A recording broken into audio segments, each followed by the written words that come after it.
Yo, what's up, world? Welcome back to the channel. APW Sports signing in. And today is another Bears reaction. The Bears win ugly for the third consecutive week in a row, as the Bears defeat the Atlanta Falcons 30-26 on a come from behind victory. It's a lot to talk about throughout the course of this game. It's a lot of things that happen. But before I get into anything that happened in this game, I just want to make sure that you guys are staying absolutely safe. I know it's still a lot going on out here, and I just want to make sure that you guys are staying absolutely safe. And also, about 60% of the people that watch my videos are not subscribed to the channel.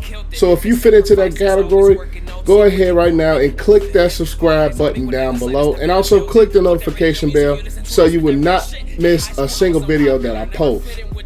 But y'all know what time it is. Without further ado, let's dive into it.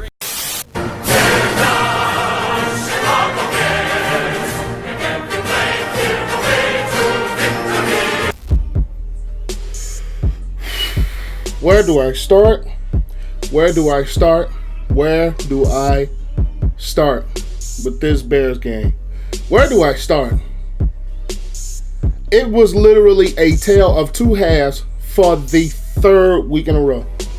Every game this year has been literally a tale of two halves. The first half was almost very similar to our first half against Detroit and our second half against the Giants. Where the defense struggles, offense struggles. And the second half was more like our second half against Detroit, our first half against the Giants, and our second half today, where both sides of the ball are making plays and doing well.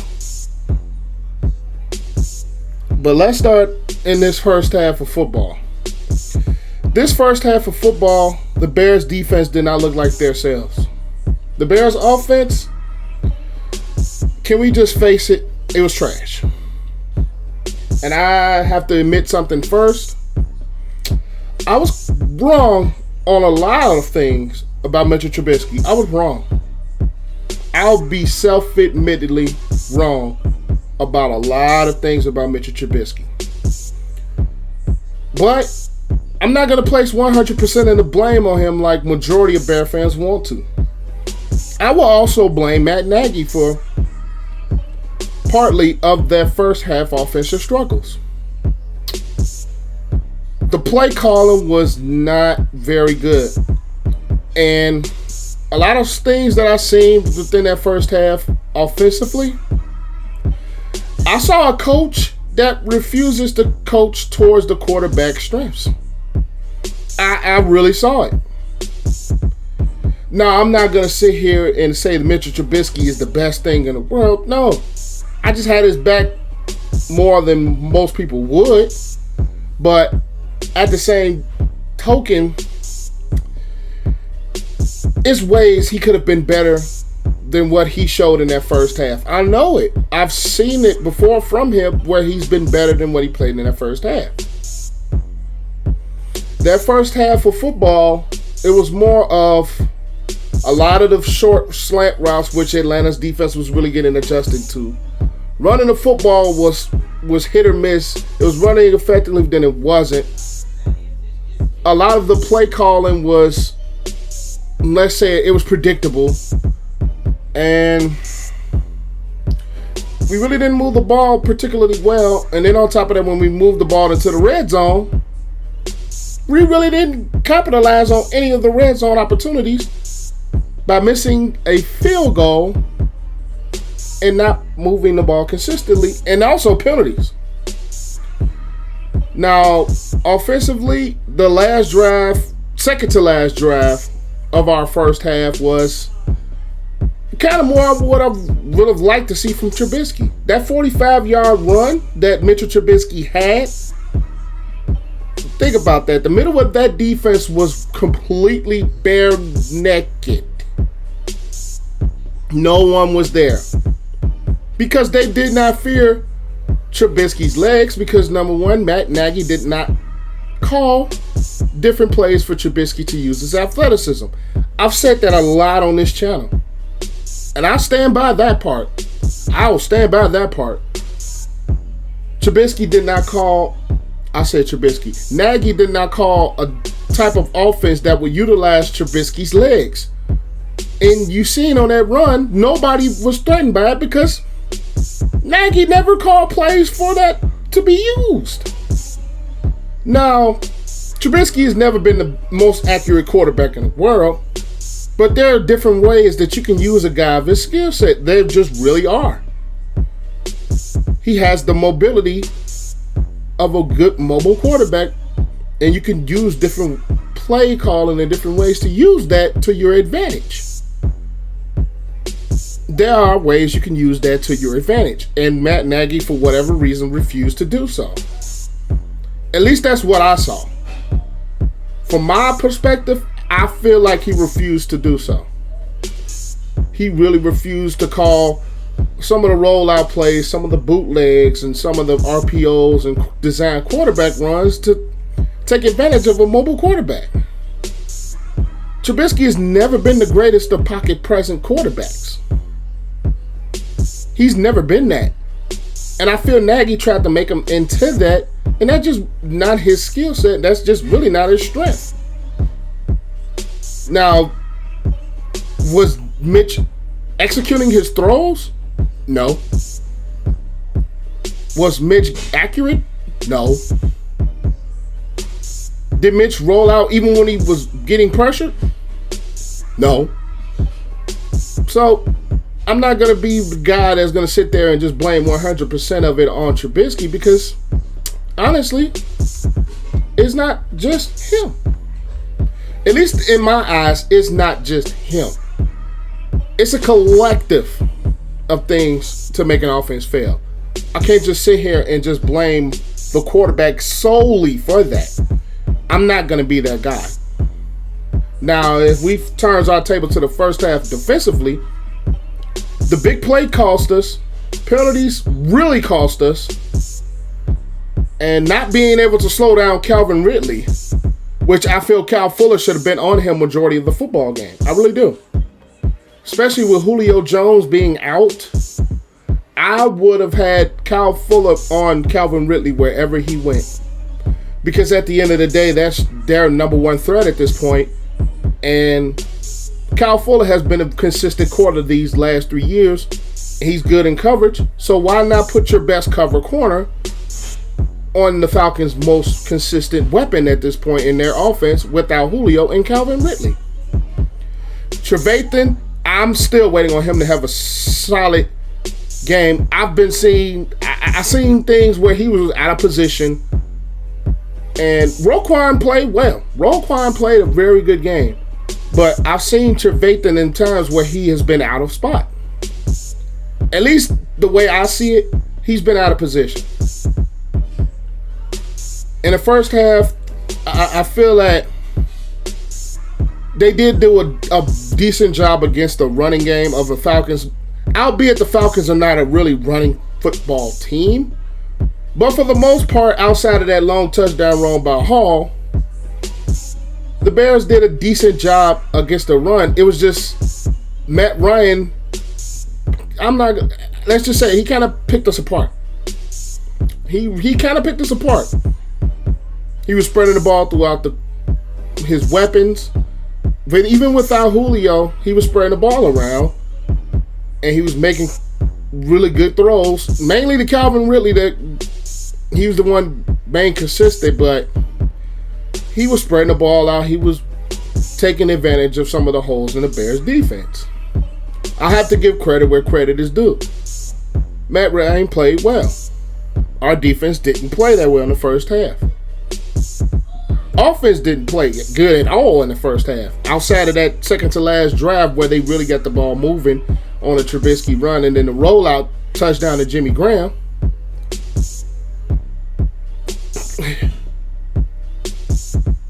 It wasn't there.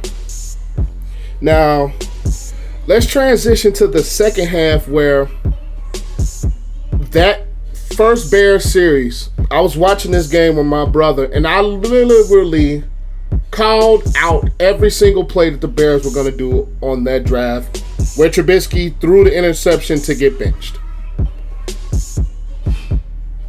It was slant, run, slant. Nagy really didn't test the ball down the field. Howbeit Trubisky wasn't playing well anyway. It's just that times you have to take a shot, even when sometimes it's not there, just to keep a defense honest. At least that's what I think. The Falcons were sitting back and just letting them take stuff short because they knew that Bears wasn't going to try to throw the ball deep. And the play calling was a bit too predictable.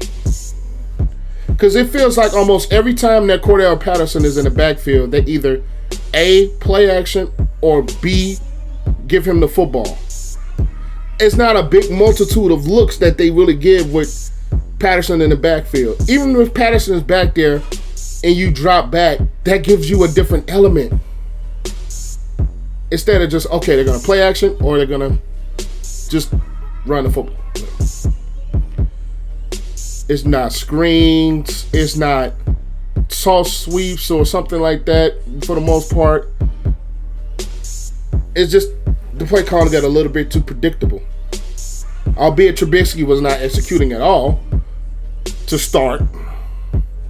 But like I said earlier, I don't see Nagy call a play to use Trubisky's strengths, which was his mobility.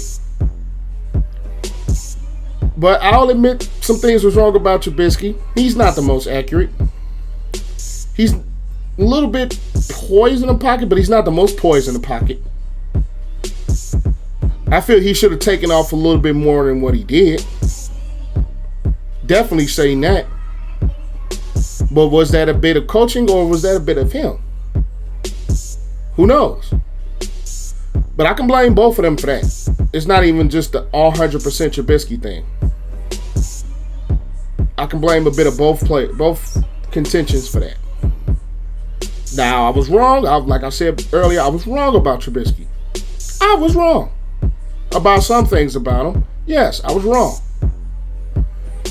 But I just, at least to my eyesight and the way I look at the game, I just felt like Nagy could have called different plays to use his skill set. I just feel it really could have been that way.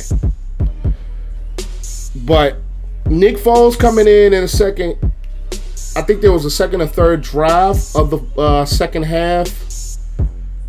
They did move the ball more, but I think it was still the same play calling because I feel that Nagy called plays as if Foles was his quarterback the entire time.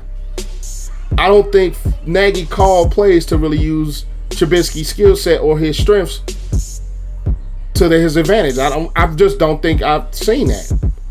Now, I've been on social media, people call me delusional or Trubisky's trash, this and that. Trubisky played trash, I 100% admit that. But the way I saw the game, the play calling did not change with Foles in there, which lets me think that he didn't call the game to take advantage of Trubisky's strengths. Because Foles and Trubisky, let's keep it 100 at the end of the day, they are two totally different quarterbacks. Foles is more of the traditional pocket presence and can beat you in the pocket type of quarterback. Trubisky is the move around, extend plays, roll out, and take off when he needs to type of quarterback. Two totally different skill sets. Foles might have the better arm, but with that offensive line and that not being the true Bear strength in pass pro, I just felt like Trubisky's legs could have been taken more advantage of than they really were this year and even last year alone. But the defense, I think the defense mainly, it consistently, I think they struggle a bit to create turnovers throughout the course of a game. Now, they got the big interception when they needed it with Tashawn Gibson at the end. But I want to say this about the defense. It's still top 5 in my opinion. I think the defense is really still top 5 in my opinion. And I do think the Bears miss Eddie Goldman. I honestly think the Bears miss Eddie Goldman. He's a huge loss in the middle of that defense. And not only his ability against the run, his ability against the pass, I think is missed throughout this defense. And Roy Robb, he hasn't really been showing up much this year. Akeem Hicks had a very good game. Robert Quinn wasn't really anywhere to be found, but his presence on the field speaks volumes more than just 100% production. Khalil Mack was Khalil Mack. Let's just be honest. Khalil Mack was Khalil Mack. Matt Ryan kind of tested the safeties a little bit. He won some matches and he lost some. But I think the middle of the defense was where the Falcons attacked. The middle of the defense and them extending to the outside of it was really where the Falcons attacked. And this Falcons team, let's just be honest, I've said it in my preview video, the offense scares me.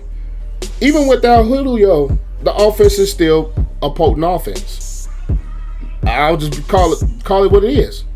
The offense is a potent offense with Gurley, still with Ryan at a great level, and you still have Calvin Ridley, who's emerged to one of the better receivers in this league. The offense of the Falcons is potent. The problem has always been their defense. And the second half, the Bears really took advantage of a soft zone defense that the Falcons were playing. The Falcons were really playing a soft zone defense. They brought pressure here and there, but I feel for the most part the Falcons were really sitting in zone, and Nick Foles took 100% advantage of it. Now, we did have some touchdowns that were dropped by Anthony Miller. A touchdown that the ball got snatched away, even though I still think the tie should have went to Robinson. But at the end of the day, you have to hold on to that ball. Either way it goes. Both of them, you have to hold on to the football. In Miller's case and in Robinson's case. In Robinson's case, this is the second week in a row a play like that has happened. It happened like that against the Giants last week. And it happened like that again today. So, it's not just a bench Trubisky, Nick Foles type of game. It's different facets of this Bears team which can be better. Now, am I happy the Bears are 3-0? Abso-freaking-lutely. Jimmy Graham showed up well, which has been a pleasant surprise. Cole Kmet hasn't been anywhere to be found, but Jimmy Graham has showed up in this offense tremendously. He's almost looking like a steal right now. The way the Bears have been using Jimmy Graham throughout the course of this year, he has been almost, you want to say, a steal. Am I happy the Bears are 3-0? Abso-freaking-lutely. Absolutely. But am I going to sit here and say, oh, they're the best team in football, they're the best? I know there's work to be done on both sides of the football. The Bears have not played a consistent 4 quarters of good football all season. It's been literally a tale of 2 halves in each game. And it's literally come down to the last 2 minutes of each football game. Now, I will sit here and say that it's better to be 3-0 and be winning ugly than to be 0-3 and losing ugly. I 100% agree with that. But the Bears have room to improve. I'm not going to sit here and say the Bears are the best team in football. The Bears going to the Super Bowl, the Bears this and that. There's still work to be done on both sides of the football for them to have a complete 4 quarters throughout the course of an entire game of consistent football. It hasn't happened yet. Each game has been a tale of 2 different halves. For whatever reason it may be, it's literally been a tale of 2 halves each game. And can you win consistent football that way, playing inconsistent in each half? No. I'm just going to be here and honest. No. You cannot tiptoe your way to a Super Bowl. You cannot tiptoe your way. You have to have games where you have to be consistently for all 4 quarters. It takes 60 minutes of football. Now, it could be the offense have a good first half, but what if the defense doesn't show up and then the offense doesn't have a good second half and the other team comes back? My thing is, I want to see more consistent football from the Bears. Am I happy? Absolutely. I'm glad we're 3-0. It's not many teams that go 3-0 without the course of an NFL season. I'm happy we're 3-0. But do I think there's room to improve this Bears football team? Yes. We're going to have to make room to improvement anyway, depending on how this Tariq Cohen injury goes. And all reports have come out that they fear is a torn ACL. So you're going to have to adjust to that part, not having one of your better weapons in your offense in because he might be gone, because it's been feared that it was a torn ACL. And when I seen the play, it did not look good. So you're going to have to make adjustments regardless. Now, I feel the Colts are a better defensive team than what we've seen the first 3 weeks. I do really think so. But I just feel the Bears they have room to improve. I'm happy to be 3-0. I'm happy to be 3-0. I'm very happy to be 3-0. I did not expect them to be 3-0 the way they've been playing.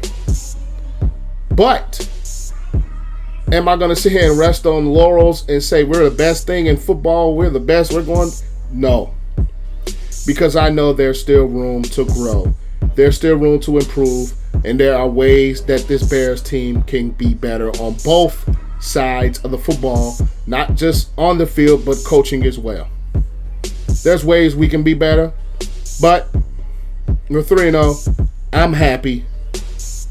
So I'm going to enjoy this win for now. But that's all I have for you guys today. Make sure you leave a like on the video. Comment your thoughts on the game down below. Comment your thoughts on the offense, defense, what you think we can improve on, anything of that nature. Comment your thoughts down below, because I actually read my comment section, and I will love to hear what you guys have to say about this comeback victory. But Bears win 30-26 on the road against Atlanta. Make sure that you guys stay absolutely safe. Celebrate this win, but celebrate this win safely. Make sure that you guys have a great and excellent day. And I will see you guys tomorrow for a special video. Peace out. I want to say thank you to my mom and my daddy for making love the night that you had me. Wanna thank my friends, my sister, and my brother.